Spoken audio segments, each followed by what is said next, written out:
Bienvenidos nuevamente, mis queridos amigos, a otra presentación en la serie de Monumentos de la Profecía. Estamos agradecidos que estén aquí y les quiero agradecer personalmente por su fidelidad en venir noche tras noche. Quiero también agradecer a todos los amigos que están reunidos en todo Estados Unidos, en Europa y otras partes del mundo. Nos da gusto que se unan a nosotros con este estudio.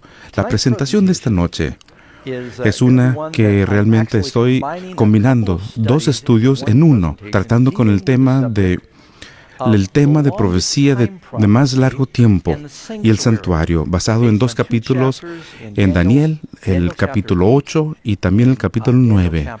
Son profecías muy importantes. Lo hemos titulado Monumentos de la Profecía, y uno de los monumentos más importantes del mundo es el Taj Mahal. Es un edificio hermoso, espectacular en su diseño y arquitectura, construido en el siglo XVII. Se requirió 20 años para construir y unos 20,000 obreros fueron involucrados en varios años. La esposa del emperador murió en el parto de su 14º hijo. La amaba tanto que quiso hacer algo que podría conmemorar su amor por ella. Así que él consiguió los mejores arquitectos del reino y construyó este hermoso edificio. Lo que muchos no saben es que también lo percibió como un lugar donde las personas pudieran conseguir redención. Cuando él dedicó el edificio, fue el emperador Shah Jahan, lo declaró con estas palabras: si el culpable buscara asilo aquí, como uno perdonado, se libera de pecado. Si el pecado llegara a esta mansión, todos sus pecados serán lavados. La vista de esta mansión crea tristeza en su interior y el sol y la luna derraman lágrimas de sus ojos. En este mundo, este edificio fue hecho para mostrar su presencia, la gloria del Creador. Qué interesante.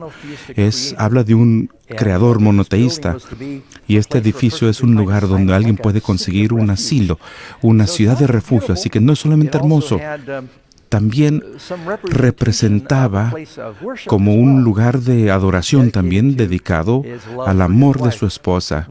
Lo que mucha gente no sabe es que en 1830 los británicos habían programado la demolición del Taj Mahal. Lo iban a desmantelar, iban a vender el mármol en Inglaterra, porque durante ese tiempo nadie cuidaba este lugar y se deterioraba rápidamente. Y dicen, bueno, ¿dónde vamos a encontrar tanto mármol como esto que podríamos vender? Realmente trajeron equipo a este lugar para poder demolerlo, y a último momento recibieron indicaciones de Inglaterra diciendo: los precios del mármol en Europa ha bajado tanto que no vale la pena demolerlo. Qué bueno que bajó el precio del mármol en ese tiempo, ¿verdad? De lo contrario, ya no lo tendríamos este lugar. Hay un edificio que la Biblia también menciona, y en ocasiones se llama el tabernáculo, el templo y el santuario. Se encuentra desde el Éxodo hasta el Apocalipsis y se menciona por la mayoría de los profetas mayores de la Biblia. En contexto de este edificio, vamos a aprender mucho acerca de la salvación esta noche, y algunas de las profecías más interesantes de la Biblia, aunque se refieren a nuestros días. La lección de hoy, la número 11, tiene que ver con el tema del purificación del santuario. Cuando los hijos de Israel salieron del Egipto y Moisés fue al Sinaí, ¿qué fue lo que recibió? Los 10 mandamientos. Pero sabes que no es lo único que recibió ahí. La Biblia nos dice que el Señor les dio los planos, así como le dio planos a Noé para construir el arca, le dio otros a Moisés para construir el tabernáculo. Esto debiera ser el lugar central de culto en la economía hebrea. Fue un edificio diseñado específicamente que les podría enseñar la manera en que Dios salva a las personas. Aquí hay una foto. Al inicio, cuando iban por el desierto, necesitaban un tabernáculo portátil porque tenían que levantar campamentos, se movían a otro lugar, otro lo armaban otra vez, lo levantaban, se movían, y todos los levitas designados a portarlos sobre los hombros de un lugar a otro. Durante 40 años hicieron lo mismo. Finalmente, cuando llegaron a la tierra prometida, construyeron uno no permanente. Pero había algunas cosas que sucedieron aquí que ilustraban el plan de salvación. Había una puerta. ¿Cuántas formas de salvaciones hay? Una. Él es la puerta, el camino en la vida. Él dice, yo soy la puerta. Él es el Cordero de Dios. La gente traía su Cordero por esa puerta. Y lo primero que sucedía ahí en la entrada es que había un sacrificio. Había dos muebles ahí que se veían principalmente. Después de entrar, lo primero que tenían era el altar. Y es ahí donde se realizaba el sacrificio. Se quemaba y presentaba a Dios. Y eso representa la cruz. El siguiente mueble era la fuente. Y es donde había agua. Y entonces se lavarían allí antes de llegar al lugar santo. Así que en Egipto, los hijos de Israel, antes de su liberación, sacrificaron el cordero y luego cruzaron el Mar Rojo, y ese es el símbolo del bautismo, y eso lo dice Pablo en 1 Corintios 10. Fueron bautizados en el mar, bajaron por el Mar Rojo, y eso simbolizaba el bautismo. Jesús es el cordero y es la piedra, y Él es el agua viva. Todo lo que vemos en el tabernáculo nos habla de Jesús. Entonces uno llega hasta el lugar santo, que es la primera habitación del tabernáculo, y los tres tabernáculos en el desierto, el portátil, el hermoso creado por Salomón, y después el que fue construido en tiempo de Ezra y Nehemías tenía el mismo diseño porque fue dado por Dios. Así que es muy importante. Lo primero que vemos al llegar al lugar santo fue una mesa para el pan de la proposición. Jesús dijo, yo soy el pan de vida, ¿verdad? El otro objeto que se veía fue un candelabro con 7 lámparas, y es porque Jesús dijo, yo soy la luz del mundo. Y el tercer objeto fue un altar del incienso, y es ahí donde ponían algo de incienso, y el olor grato traspasaría la cortina al lugar santísimo, el lugar más santo, que representa las oraciones, la intercesión de Jesús. Oramos en su nombre. Así que antes de seguir adelante, vimos 3 muebles en el lugar santo. Son los 3 armas secretas para que tú tengas éxito como cristiano. ¿Lo entendiste? El pan, la luz y el incienso. Es leer la Biblia, el pan de vida. No solo de pan vivirá el hombre, sino de toda palabra, ¿verdad? Dice Dios que brille tu luz y seas testigo, y que necesitas orar, y ese es el altar del incienso. Son las 3 claves de tener una buena relación con Dios. Y ahora cruzamos el velo en lo que se llama el lugar de los santos, y hay solamente una cosa allí. ¿Y qué fue eso? Ese fue el arca dorada del pacto. Y allí, ¿qué había dentro? Los 10 mandamientos. Este santuario es un estudio muy importante para los cristianos del Nuevo Testamento, porque al leer el Apocalipsis, cuando Jesús aparece en Apocalipsis 1, Él está entre los 7 candeleros. ¿Qué significa eso? Son los 7 candeleros del templo. El Apocalipsis capítulo 11 dice, yo vi el templo de Dios que se abrió en el cielo. El tiempo terrenal es una miniatura de un templo muy real que Dios tiene en el cielo. Cuando lees en la Biblia el libro de Isaías, en el capítulo 6, en el año que murió el rey Usías, vi al Señor que sentado sobre el trono alto sublime, y sus faldas llenaban el templo. La visión sucede en el templo. Ezequiel, lo leí hoy en mi devoción personal, capítulo 40. Está midiendo el templo. La visión sucede en el templo. Zacarías, Daniel, el contexto de tantas profecías, Apocalipsis, o en el contexto de este edificio. Hay lecciones secretas que podemos aprender acerca de Dios y cómo salva, y aún profecía de este estudio. Así que una de las cosas importantes que sucedió con el ministerio de Jesús, y vamos a ver el inicio de la lección, es el centro de adoración para la nación judía en el tiempo de Cristo fue el templo. Ahora, el templo durante el tiempo de Jesús fue el que había sido reconstruido. Nabucodonosor había destruido el templo de Salomón, que duró como unos 400 años. Nabucodonosor lo destruyó. 70 años después regresaron, y durante el tiempo de Ezra y Nehemías lo reconstruyeron, pero no tenían la misma gloria. Pero entonces llegó un rey judío romano llamado Herodes el Grande. Y era un constructor, le encantaba construir. Él construyó Masada, Cesarea, y muchas cosas se había construido. Y también era bastante duro porque había matado a todos los niños en el tiempo de Jesús. Pero por razones políticas, mostrando que era buen rey, él le volvió a construir el templo y era un lugar hermoso y ahí adoraban. Así que cuando vino Jesús a enseñar en el templo, la gente venía a traer sus sacrificios y los líderes religiosos lo habían convertido en un mercado, donde vendían corderos, tórtolas, sacrificios. El atrio del templo debía ser un lugar de oración y adoración. Sonaba como un tianguis y como una empalizada de subastas. Todo el mundo peleaba por el precio de los sacrificios y olía mal. Y Jesús llegó un día y dijo, la casa de mi Padre debe ser una casa de oración. Y él está citando el Antiguo Testamento y lo han convertido en una cueva de ladrones. Parecía que le salía fuego de su mirada, dio vuelta a las mesas de los cambistas. Recuerdan haber leído esta historia, haciendo un azote de cuerdas. No menciona haber golpeado a alguien, pero su propia presencia era suficiente. Luego dice en Juan 2:16, quitad esto de aquí y no hagáis la casa de mi Padre el mercado. Note que Jesús dijo, la casa de mi Padre. Al final del ministerio de Cristo, cuando los líderes religiosos rechazaron su enseñanza, Él dijo, he aquí, tu casa queda desolada. Y es muy interesante considerar, hay un cambio.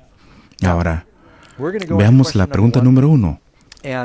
Y hay mucho que cubrir. Oren por mí y yo oraré por ustedes. Y voy a hablar rápido y espero que estén escuchando rápido. Pregunta número 1. Basado en la profecía en Daniel 8. Y aquí nos dice, es más, abran sus Biblias, tenemos que mirarlo. Vean en sus Biblias, por favor, en Daniel 8. Debemos por lo menos presentar esto antes de entrar a la pregunta. Daniel 8, versículo 1. En el tercer año del reinado de Belsasar, me apareció una visión a mí, Daniel, después de aquella que me había aparecido antes. Vi en visión, y cuando la vi, estaba en Susa, en la capital del reino de provincia de Elam, y vi en visión, estando junto al río Ulai. Y alcé los ojos y miré, y aquí, un carnero que estaba delante del río y tenía 2 cuernos. Y ahora empieza a tener esta visión. Y está ahí en el río y ve un carnero. Bueno, ¿qué significa esto? Y después hay un macho cabrío. Y si ven el capítulo anterior, dice, estuve en visión y vi un león, y después un oso y un leopardo. Y mientras meditan el significado de estas cosas, llega el ángel y le explica que estos animales representan diferentes reinos e imperios que tendrán alguna influencia dominante sobre el pueblo de Dios en su reinado. Él predice la historia. En Daniel 2, recuerden que lo estudiamos, presenta un cuadro panorámico de la historia del mundo y sus reinos por medio de esa inmensa imagen metálica. Con frecuencia Dios repite las cosas y usa parábolas diferentes y sueños para dar perspectiva. Así que ahora en Daniel 8, vamos a entrar con esto. Primero ve un carnero al lado del río y tenían 2 cuernos. Y aunque los cuernos eran altos, uno era más alto que el otro, y el más alto creció después. Y vi el carnero que hería a los cuernos al poniente, al norte y al sur, y ninguna bestia podía estar delante de él, ni había quien pudiera escapar de su poder. Y hacía conforme a su voluntad, y se engrandecía. Y mientras consideraba esto, he aquí un macho cabrío venía del lado del poniente, sobre la faz de la tierra, sin tocar la tierra. Y aquel macho cabrío tenía un cuerno notable entre los ojos, un cuerno notable, y vino hasta el carnero de 2 cuernos que yo había visto en la ribera del río, y corrió contra él, y con furia de su fuerza, y lo vi que llegó junto al carnero y lo levantó contra él, y le hirió, y quebró sus 2 cuernos. Y el carnero no tenía fuerzas para pararse delante de él, y lo derribó por tanto en la tierra, y lo pisoteó, y no hubo quien librase al carnero de su poder. Y el macho cabrío se engrandeció sobremanera, pero estando en su mayor fuerza, aquel gran cuerno fue quebrado, y en su lugar salieron 4 cuernos notables hacia los 4 vientos del cielo. Aquí tenemos que hacer una pausa y vamos a regresar a este capítulo, pero quería leerlo directamente de la Biblia, y vamos a ver el estudio y qué significa esto. La pregunta número 1. Daniel tuvo una asombrosa visión en el capítulo 8, en la cual vio un carnero con 2 cuernos. ¿A quién representa este carnero? Más adelante en el capítulo, el ángel viene con Daniel y le dice, y lo podemos leer en versículo 20, en cuanto al carnero que viste que tenía 2 cuernos, estos son los reyes de Media y Persia. Y después dice que uno de los cuernos era más grande que el otro, y empezó con los medios, y después los persas llegaron y llegó a ser más grande, y más adelante ese fue el imperio persa, debido a ese cuerno. Y esto también debiéramos recordar, que si eres judío, ¿qué hacían al viajar por el desierto? Su ocupación, ¿cuál fue? Abraham, Isaac, Jacob, José, David, pastores. Estaban familiarizados con las ovejas y las cabras. Jesús comparó el juicio con las ovejas y las cabras. Así que en estas dos criaturas, Él ilustra estos dos imperios. Muy bien, vamos a llegar a la pregunta número 2. Luego Daniel vio el macho cabrío con un gran cuerno entre sus ojos. ¿Qué representa esto? Está hablando acerca de este macho cabrío, que es el siguiente reino, y él ataca al carnero. Dice que viene del oeste. Y este es un reino de Grecia que viene del oeste, y dice, viene rápidamente, bien fieramente, y no hay un historiador que pueda negar que entre los imperios antiguos nadie lo hizo más rápido que Alejandro el Grande. Tenía de 32 años al morir. Desde los 19 hasta los 24 años conquistaba el mundo rápidamente. Sus soldados marchaban más rápido y más lejos que cualquier otra persona. Y se libera una batalla entre ambos, y el macho cabrío destruye el carnero. Alejandro venció a Darío y conquistó el imperio persa y tomó el territorio de ellos. Daniel 8, 21 y 22. Y el macho cabrío, y el ángel nos dice, o sea, tenemos que adivinar, el macho cabrío es el rey de Grecia. Y el cuerno grande que tenía entre los ojos es el primer rey. Y es exactamente lo que sucedió con Alejandro el Grande. Él viene del oeste, de ahí viene cuando vas a pelear contra Persia, y lo hizo con ferocidad, y lo hizo con velocidad. Y en el capítulo previo, en el 7 de Daniel, a Grecia se la compara con un leopardo de 4 alas, porque las patas ni siquiera tocaban el suelo. Fue tan rápido en la conquista. Considerando que no tenían ejércitos mecanizados, en ese tiempo no hubo ejército más rápido que el de Alejandro en ese tiempo. Y luego dice que en la flor de su poder, ahí cuando estaba en pleno poder, su cuerno, el cuerno principal, fue quebrado. No se desgasta, se rompe. Alejandro muere repentinamente. Aunque él podría conquistar el mundo, no pudo conquistarse a sí mismo. Todavía no están seguros. Fue después de una noche de mucho beber, se enfermó. No se sabe si alguien lo quiso envenenar. Todavía no estamos seguros y tal vez no lo sepamos hasta llegar al cielo. No sabemos si fue malaria, si fue una fiebre. No sé si es envenenamiento por el alcohol. Pero muy joven murió. Y ahí, en su lecho de muerte, creo que ya lo dijimos, su esposa le preguntó, ¿quién reinará en tu lugar? Y él respondió, el más fuerte. Y así fue.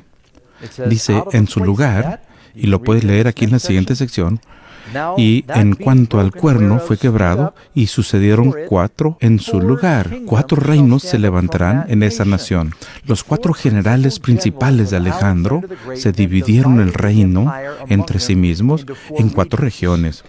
Y entonces empezaron a pelear entre sí. Pero el reino de Grecia duró más aún que el de Persia. Pregunta número 3. Luego, al seguir leyendo, dice que de uno de los 4 cuernos brotó un cuerno pequeño. Es como así el cuerno de un venado y sale una bifurcación, y de ahí otra, y de ahí sigue brotando otro. Y resulta llegar a ser un poder tremendo. ¿Qué poder representa este cuerno pequeño?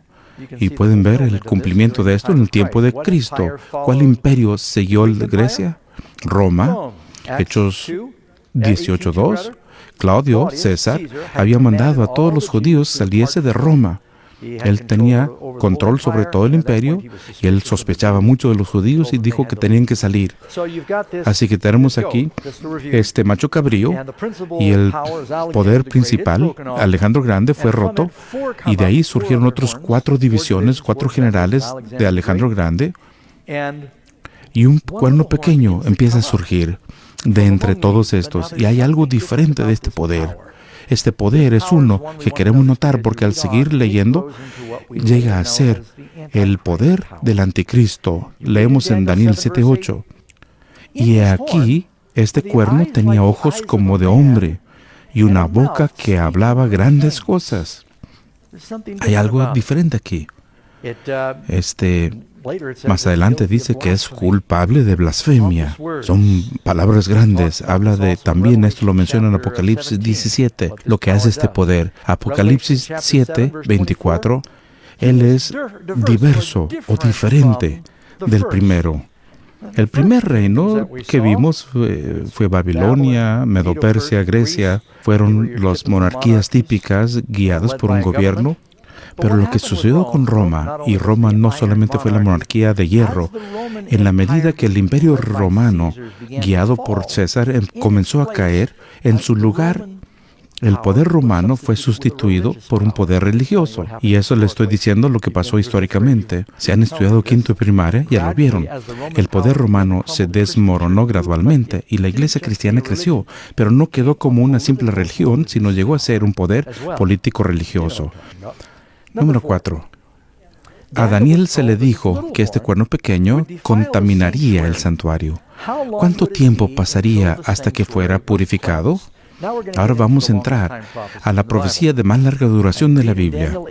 Y leemos en Daniel 8:14 hasta, y aquí viene la respuesta, hasta, digamos juntos, 2300 tardes y mañanas, luego el santuario será purificado. Regresen a la Biblia otra vez. ¿Purificado de qué? Y es algo que tenemos que ver. Y si buscamos Daniel 8, leyendo aquí al versículo 12, y a causa de la prevaricación le fue entregado el ejército junto con el continuo sacrificio, y echó por tierra la verdad, e hizo cuanto quiso y prosperó. Así que lo que sucede es que la verdad de Dios y la verdad de la Biblia y la verdad de Jesús durante este tiempo quedan entredicho y aún así prosperan. Bueno, les voy a dar una pequeña lección de historia y no voy a divagar, pero la mayoría sabemos de que durante este periodo de tiempo, alrededor de 200 o 300 años después de Cristo, originalmente fueron perseguidos los cristianos en Roma. Los echaron con los leones. Yo me preguntaba como niño, ¿cómo es que los habían quemado en la estaca, los echaban en los leones, en los coliseos? Y de repente, Roma llega a ser el centro del cristianismo. ¿Y entonces qué pasó? ¿Acaso no era permitido y de repente es la sede? Algo obviamente cambió. Y realmente lo que sucedió fue, con la conversión de Constantino, y esto lo voy a decir más adelante, lo que una vez fue religión ilícita, es decir, la religión prohibida, fue perseguida, proscrita, fueron matados, construyeron catacumbas, se quedaron en forma clandestina y de repente llegó a ser la religión del Estado. Y casi de la noche a la mañana llegó a estar de la moda, con la conversión de Constantino, ser cristiano. Pero lo que sucedió es que muchas de las personas llegaron a la iglesia de las diferentes religiones grecorromanas sin una conversión total, sin conocer la enseñanza de Jesús y trataron de traer consigo las ideas paganas. Estudiamos la otra noche la verdad acerca del infierno, que al morir, las personas no van antes del juicio o resurrección a un lugar donde arderán para toda la eternidad. Aprendimos que hay un lago de fuego, hay castigo, pero hay un error de comprensión que proviene de la mitología griega, ¿verdad? Echa en tierra la verdad en su implementación, la idea del purgatorio, el lugar de castigo de mitad de camino. Encontramos que eso ya se ha renunciado a ella, ¿verdad? No es bíblico, no hay nada en la Biblia de ello. La idea de que los muertos van derecho al cielo al morir y luego regresan por sus cuerpos o están en el seno de Abraham esperando. Encontramos que eso tampoco es bíblico y hay tantas otras cosas. La verdad fue echada al suelo. La idea de que ya no tenemos que cumplir los 10 mandamientos, porque una vez que crees en Jesús, ahora puedes ignorar su ley. Eso es otra de las verdades que fue echado al suelo. Hay tantas cosas que se han corrompido durante este tiempo, así que ¿cuándo habría una purificación del santuario? Muy bien, número 5. Y voy a unirlo todo, así que no se me desbalaguen. ¿Cómo respondió Daniel cuando vio este cuerno pequeño perseguir al pueblo de Dios y obscurecer la verdad? Cuando Daniel recibe esta información acerca de la visión del ángel, él ve lo que está pasando en su pueblo y se le quebrantó el corazón. Y dice en Daniel 8:27, y yo, Daniel, quedé quebrantado y estuve enfermo algunos días. Es un hombre mayor. Llegó a Babilonia probablemente a los 15, 16 años, 70 años han pasado. Está en los 80 o tal vez más. pero tiene una visión muy pesada del pueblo de Dios perseguidos por este poder anticristo. Y realmente, él casi se desmaya y no entiende, pero el ángel sabe que tendrá que regresar a terminar de explicar la profecía. Y termina en Daniel 9. Pero podemos entender, Daniel es un joven. Antes de ser llevado cautivo a Babilonia, bueno, el edificio más hermoso del mundo no era el Taj Mahal en aquel tiempo, ni siquiera los jardines colgantes. El edificio más hermoso era un edificio de miles de millones de dólares construido por David, quien recaudó los fondos, y su hijo Salomón, que realizó la construcción. Tenía salones de oro, pilares de bronce más grandes que cualquier otro del mundo. Eran tan grandes que los nombraron 2 pilares. Y Daniel creció como niño viendo este templo majestuoso. Era uno de las maravillas del mundo. Pero vivió suficiente como para ver que fue destruido. Daniel miró cuando conquistaron a su pueblo.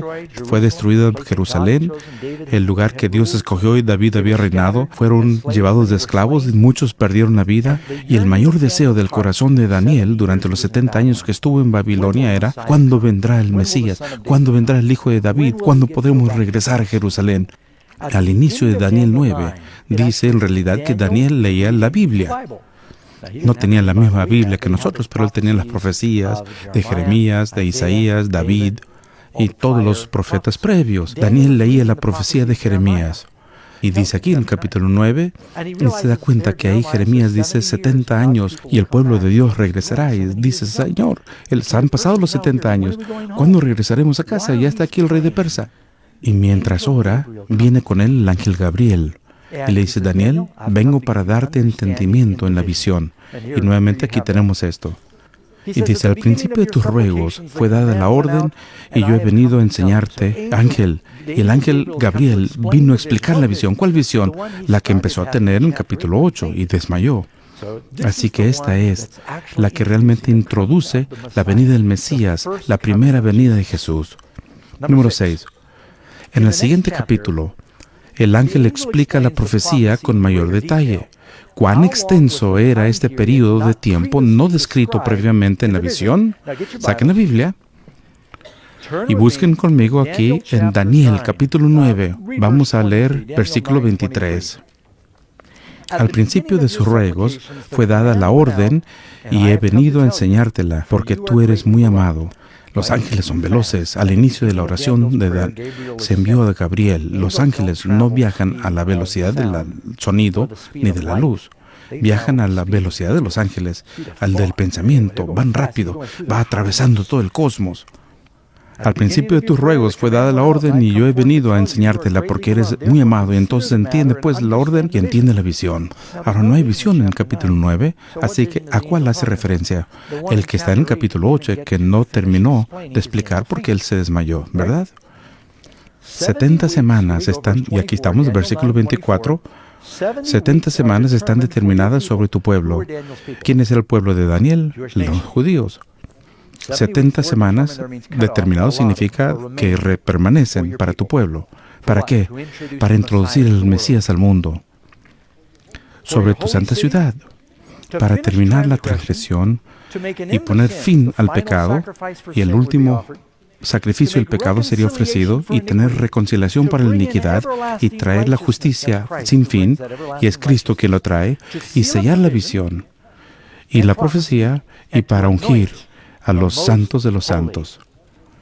¿Sabes lo que significa la palabra Cristo? El ungido. ¿Sabes lo que es el Mesías? Es en hebreo, es el ungido.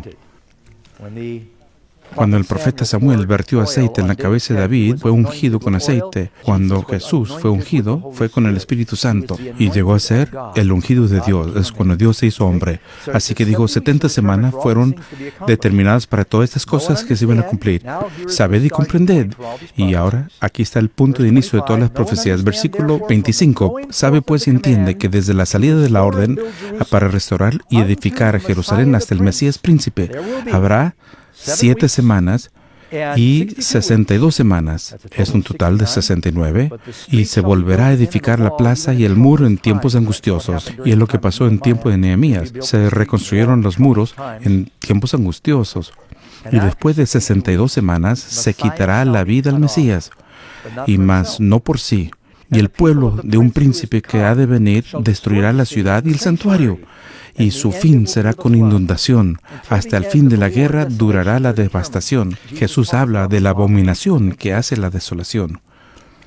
Y por otra semana confirmará el pacto con muchos. Ahora, el que confirma el pacto, hay dos personas. Uno, tenemos el Mesías, el príncipe que viene, y el otro, el príncipe que viene a destruir.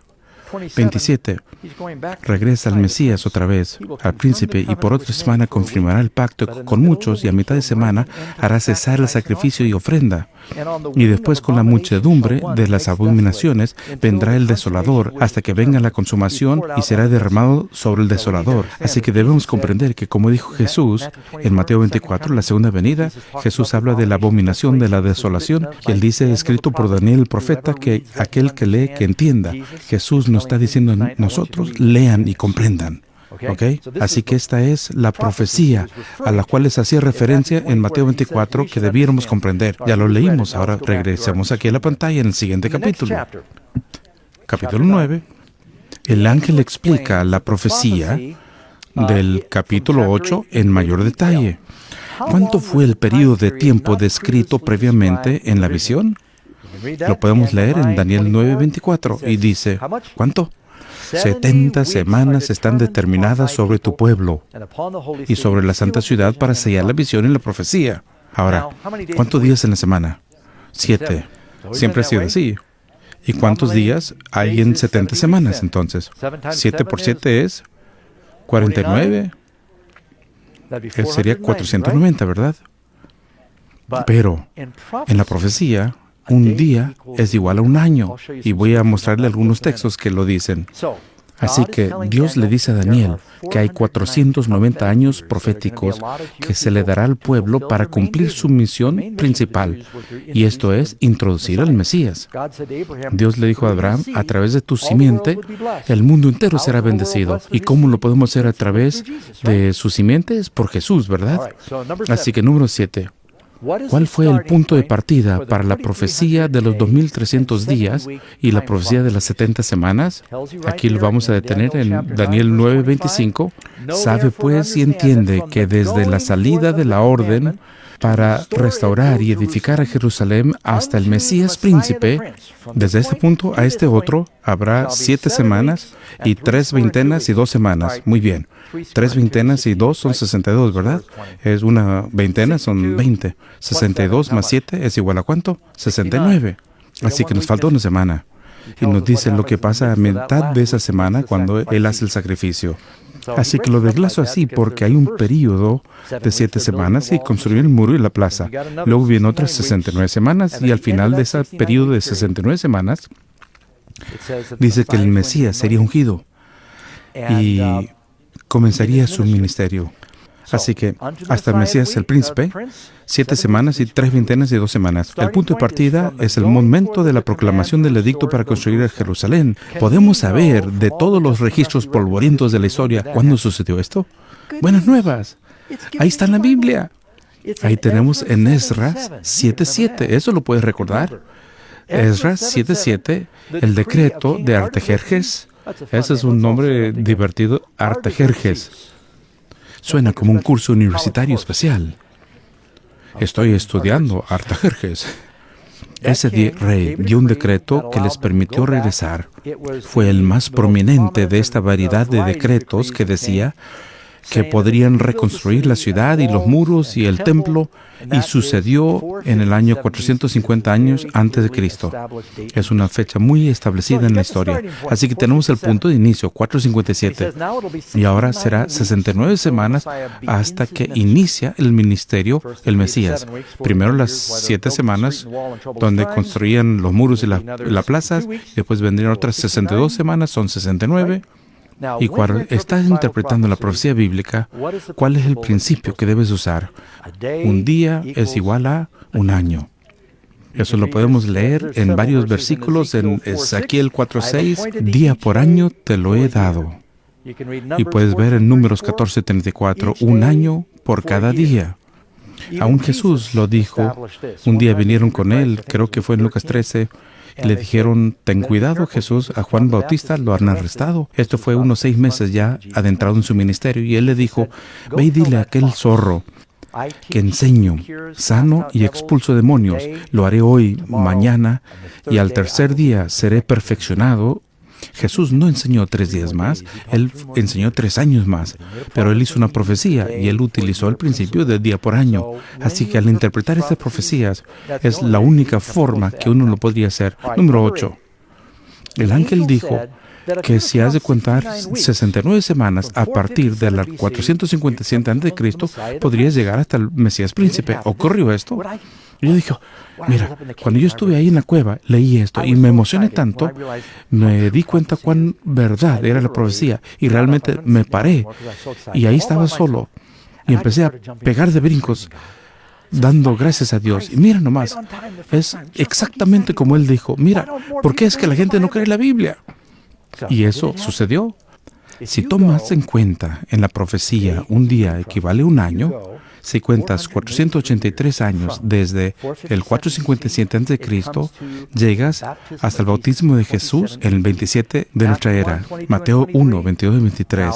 Todo esto aconteció para que se cumpliese lo dicho por el Señor por medio del profeta cuando dijo, he aquí una virgen concebirá y dará a luz un hijo y llamará su nombre Emmanuel, que traducido es Dios con nosotros. Dice específicamente en Daniel 9:24 que parte del propósito es ungir al Santo de los Santos. ¿Será que Jesús fue ungido por el Espíritu Santo al bautizarse? ¿El Espíritu bajó como paloma? ¿Qué marcó el inicio del ministerio de Jesús? Su bautismo. Ya saben, una de las fechas más claramente establecidas en el Nuevo Testamento es Lucas 3:1 en sus Biblias. La razón es que dan tantas fechas, hablan de tantos líderes durante este tiempo, hay pocas dudas de lo que sucede históricamente. Algunas de estas fechas históricas son difíciles de precisar, pero quiero decirles la manera en que nos ayudó el Dr. Lucas. Lucas 3:1, en el año 15 del imperio de Tiberio César, ¿no es difícil de establecer? Siendo gobernador de Judea, Poncio Pilato, otro punto más, Herodes, tetrarca de Galilea, y su hermano Felipe, tetrarca de Iturea, de la provincia de Traconite, y Licinias, tetrarca de Abilinia, y siendo sumos sacerdotes Anás y Caifás, vino la palabra de Dios a Juan. Vean, todos los líderes, uno puede triangular todas las diferentes puntos. Bueno, triangular sería solamente 3. Aquí hay como 5 líderes y hay solamente una fecha en la historia que sabemos que todos corresponden. Es el 27 después de Cristo. Es una fecha tan bien establecida. Este es el año en que bautizaron a Jesús. Es exactamente el periodo de tiempo posterior al 457 antes de Cristo. En Marcos 1:15, cuando Jesús comenzó a predicar, ¿qué dijo? El tiempo se ha cumplido. Después del bautismo, el tiempo se ha cumplido. ¿Y de qué tiempo está hablando? Está hablando del tiempo de la profecía de Daniel. Él fue ungido. Él comenzó a predicar. Es lo que estaban esperando. Todos los judíos que habían leído la profecía de Daniel 9 se preguntaban cuándo vendría el Mesías. Y que también significa que si habían estado leyendo la Biblia como debieron haberlo hecho, debieron haber sabido el tiempo de su nacimiento. Porque un sumo sacerdote no podría reinar hasta tener los 30 años de edad. Y un sacerdote no podría servir hasta los 30. José inició su mandato a los 30.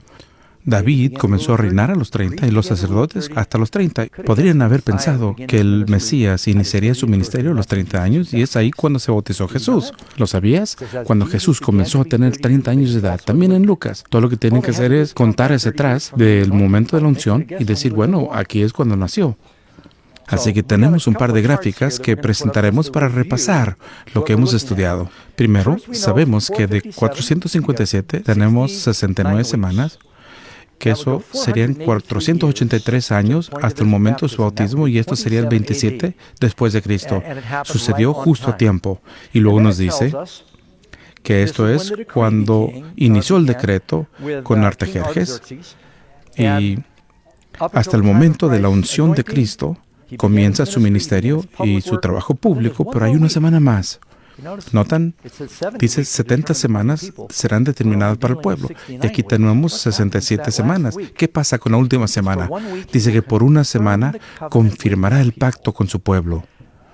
La última semana es el tiempo de la confirmación del pacto con su pueblo. Así que tenemos las profecías de tiempo, tenemos el decreto, y quisiera estar bien con mis diapositivas aquí. Entonces tenemos el bautismo de Jesús, lo vemos aquí en la pantalla, 27 después de Cristo, que conforman las 69 semanas proféticas. Nos hace falta una semana más que se lleva a cabo después de esto. Vamos a la pregunta número 9.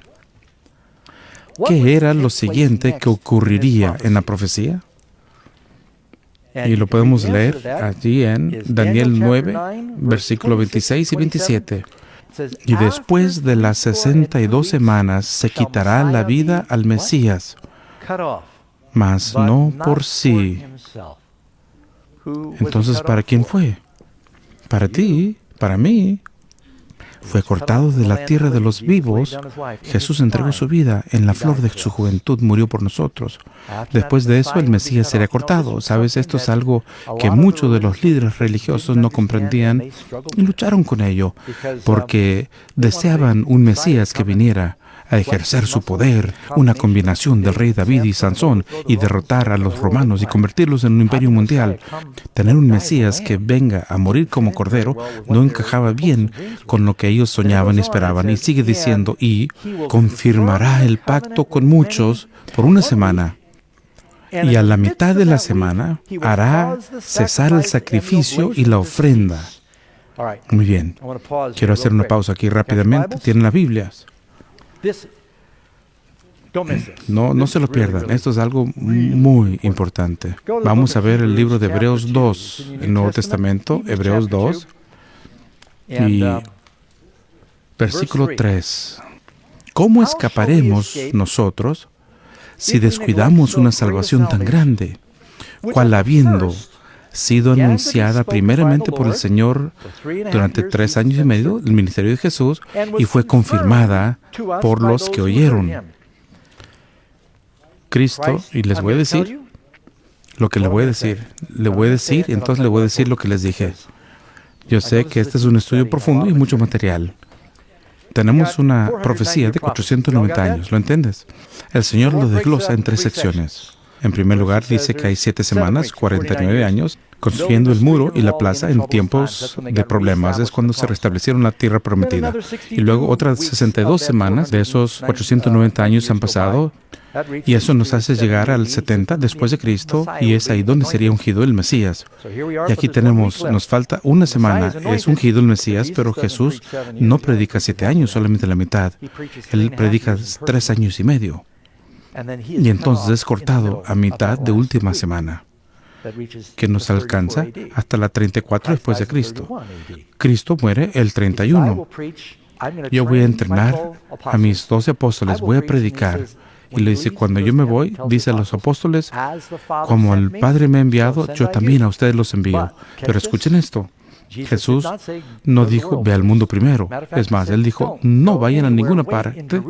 Esperen en Jerusalén hasta recibir el Espíritu Santo, y al recibirlo, entonces seréis mis testigos, primero en Jerusalén, y después en Judea, y en Hechos 1, y después Samaria y otras partes del mundo.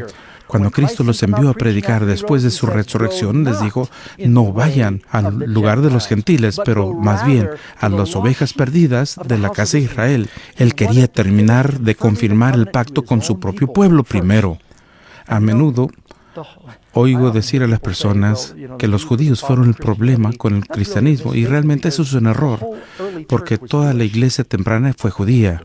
La Biblia que leemos proviene de los judíos, los apóstoles eran judíos, y cuando el día de Pentecostés, millares fueron bautizados, y dicen Hechos 2, no estaban en Jerusalén, pero eran judíos de todas las naciones. Así que el Señor cumplió su promesa con Abraham, diciéndole, voy a confirmar el pacto durante 7 años. 3 años y medio por el Mesías será cortado, y luego los otros 3 años y medio por medio de aquellos que lo escucharon, los apóstoles. Y es lo que leímos en Hebreos, lo confirmó. Y luego lo hizo también a través de aquellos que lo habían escuchado, ¿verdad? ¿Recuerdan cuando Jesús murió en la cruz? ¿Qué fue lo que pasó en el templo en ese tiempo? El velo se partió de arriba abajo. Lo pueden leer ahí en la siguiente pregunta, 2 Corintios 3, versículo 14. porque el velo por Cristo es quitado. Dos cosas se rasgaron cuando Jesús fue juzgado y cuando murió en la cruz. El sumo sacerdote rasgó su túnica. ¿Alguno recuerda eso? Caifás se enojó y rasgó su túnica. El sumo sacerdote no debía rasgar su vestimenta. Está en contra de la ley. ¿Tenemos un nuevo sacerdocio ahora? ¿No dice la Biblia que somos reyes sacerdotes de Dios? Somos real sacerdocio. Y también el velo del templo se rasgó. ¿Por qué? Porque hay un templo diferente ahora. Hay dos templos. Uno en el cielo y uno aquí en la tierra. La Biblia dice, ¿acaso no sabéis que ustedes son templo de Dios? Pablo dice, sois piedras vivas, sed edificados como casa aceptable a Dios por medio de Jesucristo. Jesús es la piedra angular de esta casa nueva. Cristo dijo, destruye este templo y en 3 días lo vuelvo a construir. ¿Y qué? ¿Amenazas con destruir el templo? Y Juan aclara que habla de su cuerpo. Cuando Cristo resucitó después de 3 días, se conoce a la iglesia como el cuerpo de Cristo. Aún hay un templo aquí en la tierra. Tú y yo somos los sacerdotes, somos las piedras vivientes, y por eso es un tema tan importante, porque el no comprender el tema del templo de los últimos días, y también hay el templo del cielo, porque cuando Moisés construyó el tabernáculo en el desierto, dice que consiguió el patrón del original en el cielo, donde ahora Cristo intercede como nuestro sumo sacerdote. Pero hemos de ser un templo viviente, por el medio del cual Dios trabaja aquí en la tierra. Y bueno, vamos a ver otro cuadro aquí. Tenemos aquí el decreto que inicia en el 457 y que llega hasta el bautismo de Cristo, y 3 años y medio Jesús predica en persona. Muere el 31 después de Cristo y predica otros 3 años y medio a través de los apóstoles, y eso establece el fin de la profecía de los 490 años. Así que todo sucedió perfectamente. Sin embargo, hay una profecía más que se nos da en Daniel 8, que tiene solo un punto de inicio al que tenemos que volver. Número 10. ¿A quién dijo Jesús que los discípulos debían predicar primero? Mateo 10, 6. Por camino de gentiles no vayáis, y en ciudad de samaritanos no entréis, sino antes a las ovejas perdidas de la casa de Israel. Y es lo que hicieron. Fueron primero entre los judíos. Fueron a las sinagogas mientras viajaron por Asia los primeros 3 años y medio. ¿Qué advertencia dio Jesús a su pueblo escogido? Número 11. Dice, el reino de Dios será tomado de vosotros. Es Mateo 21:43. El reino de Dios será quitado de vosotros y será dado a una nación que produzca los frutos de él. Y ahora, ¿quién es esa otra nación? La siguiente pregunta, 12. ¿Quién es esa otra gente mencionada por Jesús que sería su pueblo escogido? Es muy importante. Gálatas 3:29. Y si vosotros sois, junto conmigo, si vosotros sois de Cristo, ciertamente el linaje de Abraham sois y herederos según la promesa. ¿Será que el pastor Doug se lo está inventando o son palabras de la Biblia? ¿Cuántos han aceptado a Jesús? Entonces son simiente de Abraham, todos herederos. Todas las promesas que Dios le hizo a Abraham te pertenecen. Y les voy a dar otro, Romanos 2, 28 y 29. Pues no es judío el que lo es exteriormente, sino que es judío el que lo es en lo interior. Y la Biblia dice que la circuncisión del corazón y no de la carne. No me malentiendan. Quiero haber mencionado que sangre judía corre por mis venas, y con mucha honra lo digo. En forma humilde, a ver cómo lo digo. Pero quiero que todos lo sepan, que eso no significa que Dios deja de tener una obra y propósito especial para la nación judía. Dice Pablo que somos injertos en el cepo de Israel cuando nos hacemos cristianos. Solo hay un pacto en la Biblia. Se hace un pacto nuevo. Haré un pacto nuevo después de sus días, dice el Señor, con la casa de Israel. Así que si vas a aceptar el pacto nuevo con Jesús y su sangre y sacrificio, llegues a ser al menos un judío espiritual. Si eres de Cristo, entonces simiente de Abraham. Y es por eso que nos ayuda tanto leer el Antiguo Testamento, porque somos adoptados en la heredad de Abraham, Isaac, Jacob, Elías, David y todos los demás. Llegan a ser hijos espirituales. ¿Acaso no es emocionante? Shalom, todos relacionados. Muy bien. El siguiente cuadro. Entonces tenemos el decreto.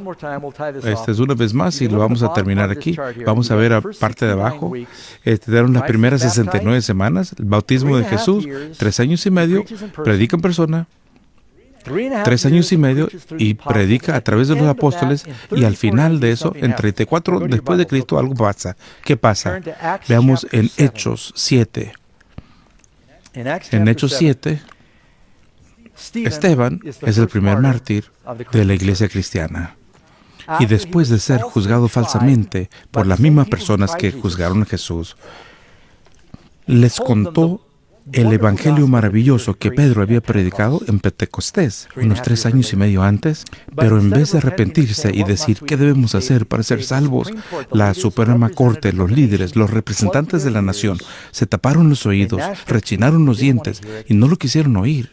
Lo exclamaron, versículo 57, Hechos 7, versículo 57, pareciera un avión Boeing 757. Entonces ellos, dando grandes voces, se taparon los oídos y arremetieron contra él, lo sacaron de la ciudad y lo apedrearon, y los testigos pusieron sus ropas a los pies de un joven que se llamaba Saulo, que después su nombre se cambió a Pablo. Miren nomás, qué momento tan importante en la historia. El año 34 después de Cristo, la nación oficialmente se tapa los oídos. No queremos escuchar más de Jesús. Matan a sus representantes, igual como a Jesús, juzgado falsamente, sacado de la ciudad con una turba, ejecutado, se ponen sus ropas, la ropa de Jesús se le fue quitada. Y si leemos capítulo 8, versículo 1, y Saulo consentía en su muerte. Y en aquel día hubo una gran persecución contra la iglesia que estaba en Jerusalén, y todos fueron esparcidos por las tierras de Judea, Samaria, salvo los apóstoles. Fueron a todas las partes predicando. Había gran persecución. Y sella lo que pasa aquí en este tiempo. Así que apedrean a Esteban en el año 34, y a la misma vez que lo apedrean, a Pablo se convierte, y eso lo vemos en Hechos 7. ¿Saben lo que pasó en Hechos 10? Pedro tiene una visión y lleva el evangelio a los gentiles, a Cornelio y a su casa, y ellos dejan de predicar a solamente a los judíos. No llames a nadie impuro, sino quiero que todos lleguen a mi reino. Tardó un poco de tiempo para que lo comprendieran, pero número 13, de acuerdo con el ángel que habló con Daniel, ¿qué ocurriría al final de los 2300 días? Respuesta, Daniel 8:14, y le dijo, hasta 2300 días, tardes y mañanas luego, el santuario será purificado. Muy bien, y ahora, iniciando el 457, uno va 2300 y ¿sabes hasta dónde llega? Ese es el periodo de tiempo más largo en la Biblia. Eso nos llega hasta 1844 y nos dice que el santuario sería purificado. Hay una purificación especial, y le voy a decir rápidamente. Una vez al año, el sumo sacerdote pasa al lugar santísimo al final de su año eclesiástico, y simbólicamente realizaba el rito que los limpiaría de los pecados que se habían acumulado durante el año y sus sacrificios. En 1844 sucedieron una serie de cosas importantes, y voy a poner un cuadro aquí. En primer lugar, Dios se dispuso a purificar el santuario en el cielo y empezó a limpiar el santuario en la tierra también. Surgió un movimiento en ese tiempo, y armé una lista de cosas que se me hacían muy interesantes. ¿Sabes lo que pasó en 1844? Por un lado, Charles Darwin escribió su libro, El origen de las especies, y es el nacimiento de la enseñanza de la evolución. En 1844, un tipo llamado Karl Marx, y que de paso Darwin fue hijo de pastor, Karl Marx escribió el Manifiesto Comunista. Es el inicio del comunismo y que llegó al ateísmo, las dos cosas juntas. El primer mensaje electrónico fue enviado. Un tipo llamado Samuel Morse, del código Morse. ¿Sabes cuál fue el mensaje? Lo que ha hecho Dios. Se fundó la YMCA, José Smith fue asesinado, la fe Bahá'í, al estudiar Daniel 8, la misma profecía, llegaron a la misma fecha, pero dijeron algo totalmente diferente sucedió. Es interesante, otros grupos. Joseph Smith viajó, más bien Wolf viajó alrededor del mundo. Un tipo llamado Joseph Wolf, un predicador judío, y el movimiento que les trae esta serie realmente inició en aquel tiempo, porque en 1844 los cristianos del mundo entero pensaron que Jesús vendría y lo llamaron el Gran Movimiento Adventista. No tenía nada que ver con la iglesia adventista porque no existía. La palabra advenimiento es venir. Pensaban que Jesús vendría. ¿Cuántos habían oído esto antes? Lo llamaron movimiento milerita. Eran bautistas, metodistas, presbiterianos, congregacionalistas, y cuando Jesús no vino, dijeron, mira, no es la voluntad de Dios que tengamos tantas diferentes denominaciones. Tenemos que hacer un lado de nuestras diferencias, estudiar juntos y ver dónde nos hemos apartado. Y de repente el Señor comenzó un movimiento que los unió nuevamente en la palabra de Dios. Y eso se convirtió en un movimiento que ahora comprende 17 millones de personas en el mundo entero y ayudan a patrocinar estas reuniones que están recibiendo ahorita. La gente dice que los cristianos en los últimos días necesitan regresar a la Biblia. Apocalipsis nos dice que hay 7 iglesias. La última de ellas se llama como la Odisea. ¿Sabe lo que significa? Un juicio del pueblo. Y entramos a la última fase de la historia de la iglesia en 1844. Y vaya que han cambiado las cosas desde entonces en la industrialización. Y miren, mis amigos, todavía me queda lección y ya se me acabó el tiempo, pero quería cubrir tanto como pudiera de este material. Les dije que iba a ser intenso, pero quiero decirles que Jesús nunca ha fallado. Mira, Jesús vino justo en el momento cuando había sido profetizado. Algunos posiblemente tengan preguntas sobre este tema, pero ojalá y me puedan escribir las preguntas. Déjenme saber lo que piensan. Hay mucho más que me gustaría compartir con ustedes de esto, pero vamos a tener que terminar con una oración. Invito a Laura que venga. Va a cantar algunas estrofas de un himno muy hermoso. Y luego cerraremos con una oración después que salgamos del aire.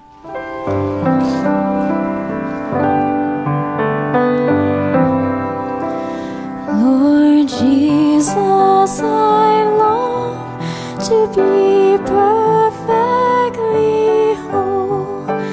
I want Thee forever to live in my soul.